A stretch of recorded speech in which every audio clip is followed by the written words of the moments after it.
Hello friends, நான் இப்போ எங்கே இருக்கேன்னா சேலம் ரயில்வே ஸ்டேஷனில் தான் இருக்கேன். ஸோ லாஸ்ட் வீடியோவில் நீங்கள் பார்த்துருப்பீங்கன்னா ஹொசூர்லேருந்து சேலத்துக்கு எஸ்எம்இடி பெங்களூரு நாகர்கோவில் எக்ஸ்பிரஸில் வந்திருப்பேன். ஆக்சுவலாக நான் அந்த ட்ரெயின்லேயே போயிருப்பேன். ஸோ என் ஃப்ரெண்டு சென்னையிலேருந்து வந்துட்டுருக்கேன்னு சொன்னான். சார் சேர்ந்து போயிடலான்னு சொன்னால், அதனால் நானும் ஓகேன்னு சேலத்தில் இறங்கிட்டேன்னா நான் போகிறது ஜென்ரல் தான், அவன் வர்றது ஜென்ரல் தான். இதுவே செம்ம கூட்டம், அதில் எனக்கு சீட் பிடிச்சி வச்சுருக்கேன்னா. ஸோ அதனால் நான் சேலத்தில் இறங்கிட்டேன். ஸோ இதான் நீங்கள் ஃபஸ்ட்டு நம்ம வீடியோ பார்க்குறீங்கன்னா சப்ஸ்கிரைப் பண்ணி பெல் ஐக்கான் ஆலில் வச்சுக்கோங்க. அப்போ தான் நான் போகிற ஒவ்வொரு வீடியோஸ் நோட்டிஃபிகேஷனில் காட்டும். மறக்காம உங்கள் ஃப்ரெண்ட்ஸ்க்கு நம்ம சேனலை ஷேர் பண்ணி சப்ஸ்கிரைப் பண்ணி சொல்லி சப்போர்ட் பண்ணுங்கள். இந்த வீடியோ பிடிச்சா லைக் பண்ணுங்கள், ஷேர் பண்ணுங்கள், கமெண்ட் பண்ணிட்டு போங்க. மறக்காமல் உங்களுக்கு இந்த ட்ரெயினில் ட்ராவல் பண்ண எக்ஸ்பீரியன்ஸ் இருந்தால். ஸோ நம்ம ட்ரெயின் வந்து train number 22651 Palakkad super fast express. இந்த ட்ரெயின் நைட் 9:40 சென்னை சென்ட்ரலேருந்து டிபார்ட் ஆகி நான் விடிய காலையில் 2:34 சேலம் ஜங்ஷன் ரீச் ஆகும். அடுத்து விடிய காலையில் 6 மணிக்கு திண்டுக்கல் ரீச் ஆகும். ஸோ என்னோடய டெஸ்டினேஷன் திண்டுக்கல் தான் இந்த வாட்டி. இங்கே சேலம் ஜங்ஷனில் வந்து நீங்கள் ஒன்று அந்த ஃபுட் ஓவர் பிரிட்ஜ் வழியாக போனால் இங்கே கீழே அண்டர் கிரவுண்ட் சப்வே இருக்குது. ஸோ இது சூப்பராகவே இருக்குது. இறங்கி போகிறப்ப அந்த வாலில் இருக்க அந்த டிசைனாக இருக்கட்டும், இது ஆக்சுவலாக கொஞ்சம் சிமிலராக இருக்குது எஸ்எம்இடி பெங்களூரோட எஸ்எம்இடி டெர்மினலில் இப்படி தான் இருக்கும். ஸோ அது இதை விட சூப்பராக இருக்கும். ஸோ நான் இப்போ பிளாட்ஃபார்ம் நம்பர் 4க்கு தான் போய்கிட்டு இருக்கேன். ஸோ நம்ம ட்ரெயின் வரைக்கும் இன்னும் நிறைய டைமிங்கே இருக்குது. நான் போய்ட்டு வெளியில் சாப்பிட்டுட்டு வந்துட்டேன். அதனால் இப்போ சரி பிளாட்ஃபார்ம் போய் பார்த்துடலான்னு சொல்லி போயிட்டுருக்கேன்.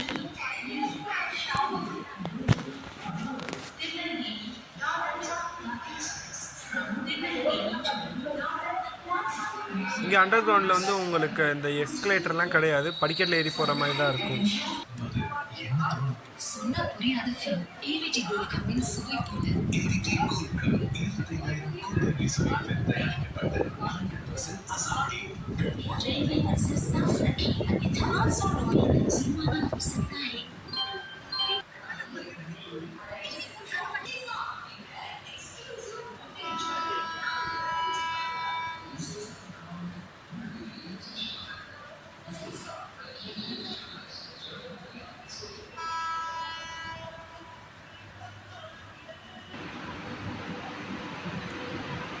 ஸோ இப்போ நமக்கு அந்த பக்கம் வந்துட்டுருக்குது மைசூர் தூத்துக்குடி எக்ஸ்பிரஸ். ஸோ இந்த ட்ரெயினில் தான் நான் டிக்கெட் புக் பண்ணியிருந்தார் ஹொசூர்லேருந்து திண்டுக்கலுக்கு. எனக்கு இவ்வளோ டிக்கெட் கன்ஃபார்மே ஆகலை. அதனால் நான் வந்துட்டு இப்போ ஜென்ரலில் போயிட்டுருக்கிறேன்.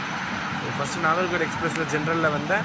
அடுத்து இப்போது பாலக்காடு எக்ஸ்பிரஸ் சூப்பர் ஃபாஸ்ட் எக்ஸ்பிரஸில் ஜென்ரலில் போகிறேன். இந்த பாலக்காடு சூப்பர் ஃபாஸ்ட் எக்ஸ்பிரஸோட ஃபேர் வந்துட்டு சேலம் டு திண்டுக்கலுக்கு 85 ரூபா.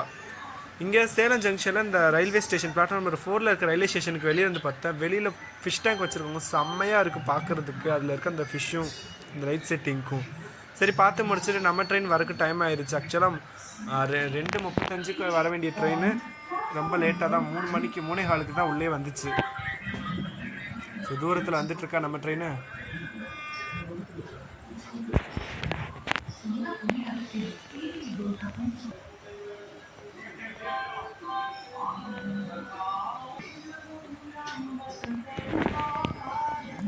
என் ஃப்ரெண்டு வந்துட்டு இன்ஜின்லேருந்து 2வது கம்பார்ட்மெண்ட்டு ஜென்ரலில் இருக்கேன்னு சொன்னான். ஃபஸ்ட்டு எல்எஸ்எல்லாம் இருக்க வச்சு அதுக்கு அடுத்து தான் ஜென்ரல் ஒன்று இருக்குது, அதில் தான் இருக்கேன்னு சொன்னான். ஓ ட்ரெயின் வந்து செம்ம ஃபுல்லாக தான் வருது. வரும்போதேவும் சீட்டு கிடைக்க சான்ஸே இல்லை. ஏன்னா அவனும் என் ஃப்ரெண்டு அதை தான் சொன்னான், உள்ள ட்ரெயின்ஸ் ஃபுல்லாக இருக்கடா, சீட் ஜென்ரல் கம்பார்ட்மெண்ட் இன்னும் சீட் கிடைக்கல, வாய்ப்பே இல்லைன்னு சொல்லிட்டான். ஸோ எனக்கு வந்து இப்போ கரூர்லேருந்து தான் சீட்டு கிடைக்கும்.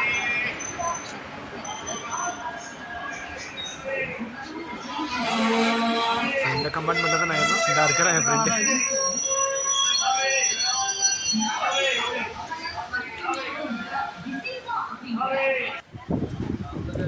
உள்ளே ஏறி பார்த்தா தான் தெரியுது. அப்பா செம்ம, நிற்க கூட இடம் கிடையாது. அந்த நாகர்கோவில் எக்ஸ்பிரஸ்லேயாச்சும் நான் நிற்கிற கொஞ்சம் இடம் கிடச்சிச்சு. இங்கே அது கூட இடம் இல்லை, அவ்வளோ கன்ஜஸ்டடாக இருக்குது, அவ்வளோ பேர் இருக்கிறாங்க மொதன்னு.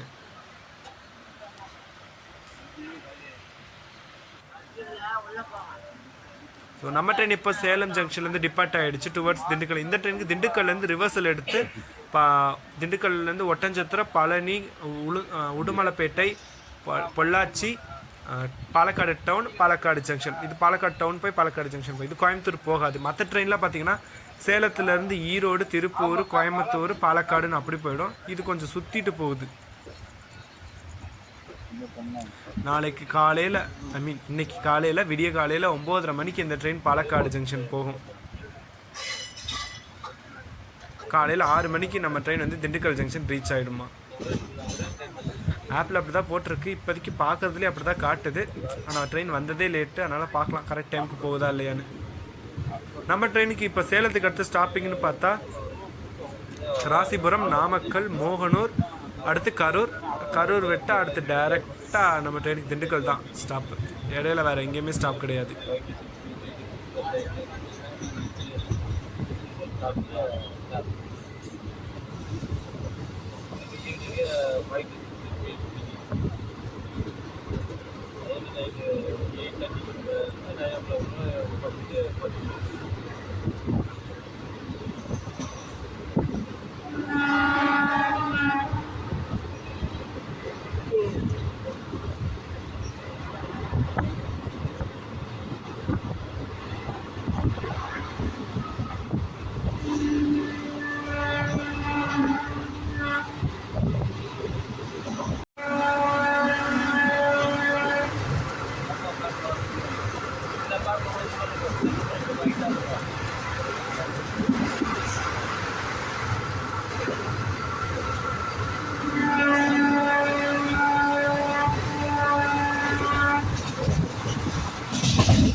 இருக்கா?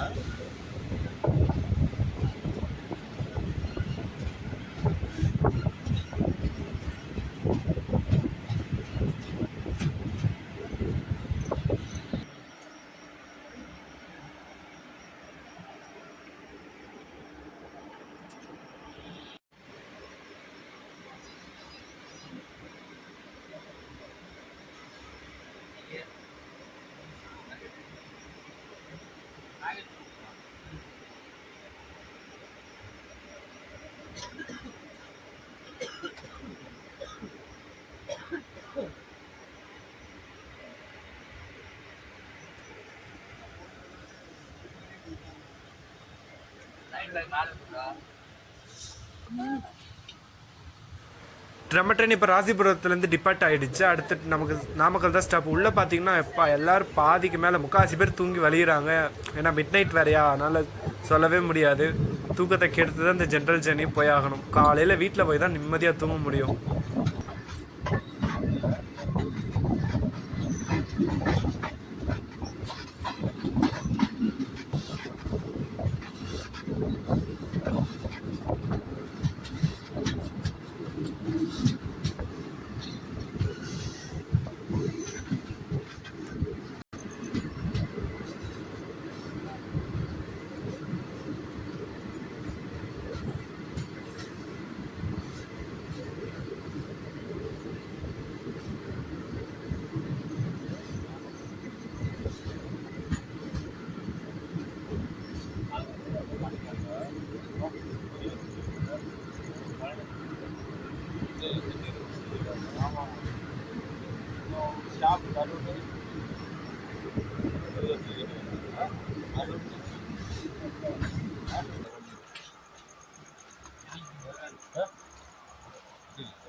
நம்ம ட்ரெயின் இப்போ கரூர் ஜங்ஷன் கிட்ட ரீச் ஆகிடுச்சு. எனக்கும் இங்கே சீட்டு கிடச்சிருச்சு. என் ஃப்ரெண்டோட ஆஃபீஸ் மேட்ஸ் தான் இங்கே இறங்குறாங்க 2 பேர். அதனால் அவங்க சீட்டை நான் வந்து உக்காந்துக்கிட்டேன். ஒரு வழியாக எனக்கு எப்போது ஹொசூரில் ஆரம்பித்தேன், சேலம் வரைக்கும் நின்றுட்டே தான் வந்தேன். அந்த நாகர்கோவில் எக்ஸ்பிரஸில் சீட்டே கிடைக்கல, உட்காரவே இல்லை. இப்போ இந்த ட்ரெயினில் எனக்கு இங்கே கரூர்லேருந்து உட்கார சீட் கிடச்சிருக்கு. அதுக்கு டேரெக்டாக இந்த கரூர் தாண்டிட்டா திண்டுக்கல் ஜங்ஷன் தான் நம்மளோட டெஸ்டினேஷன் தான்.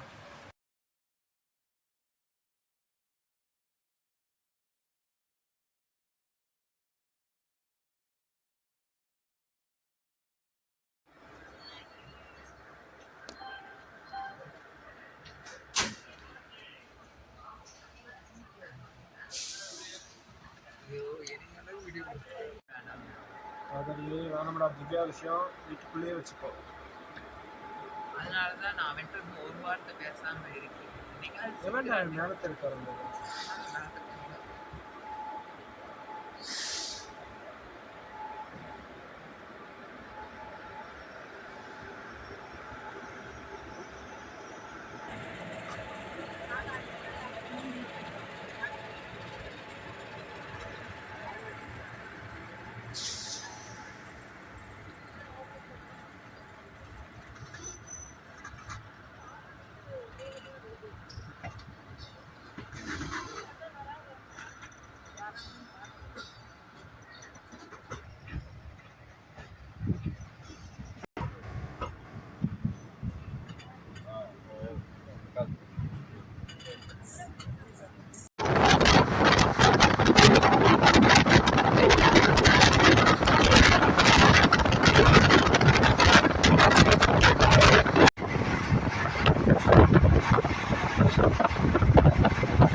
போலாம்.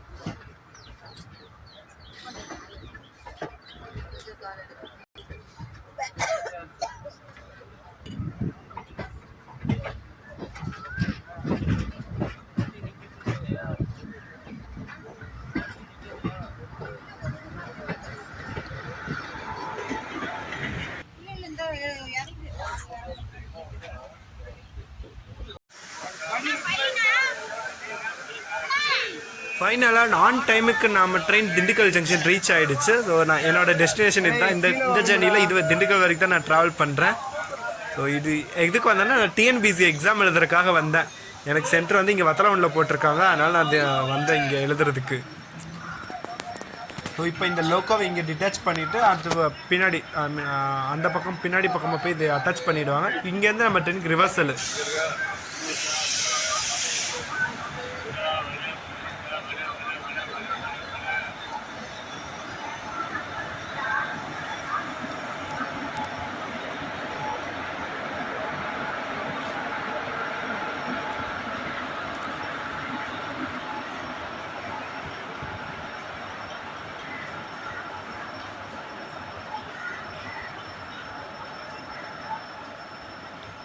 இங்கே உங்களுக்கு திண்டுக்கல் ரயில்வே ஸ்டேஷன் நீங்கள் வந்தீங்கன்னா ஜங்ஷனுக்கு வெளியிலே பஸ்ஸெல்லாம் நிற்கும். அப்படி இல்லைன்னா ஷேர் ஆட்டோ இருக்குது உங்களுக்கு நிறையா. இல்லை அதுவும் வேணான்னா கரெக்டாக அந்த பக்கம் உங்களுக்கு லெஃப்ட் சைடில் வந்துட்டு ஒரு ஃப்ளைஓவர் போகும். அந்த ஃப்ளைஓவர் கீழே போனீங்கன்னா கொஞ்சம் தூரம் நடந்து போன முன்னாடி அங்கே உங்களுக்கு பஸ்ஸுங்கள்லாம் வரும். இந்த நீங்கள் தேனி, கம்பம், கொடைக்கானல் போகிற ஊருக்கு பஸ் வரும். வத்தலகுண்டு இந்த மாதிரி எல்லா இடத்துக்குமே அங்கேருந்து பஸ் இருக்குது. இதான் திண்டுக்கல் ஜங்ஷனோட புக்கிங் ஏரியா. ரிசர்வேஷன் கவுண்டர்லாம் அந்த பக்கம் லெஃப்ட் சைடு வரும். இங்கே உள்ளே ஒரு ஏடிஎம் இருக்குது, எஸ்பிஐ ஏடிஎம் ஒன்று.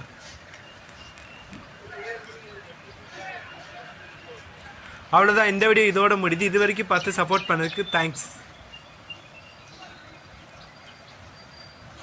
இங்கே வெளியில் போனால் அது பூரா ஷேர் ஆட்டோ தான், நீங்கள் ஏறி போய்க்கலாம்.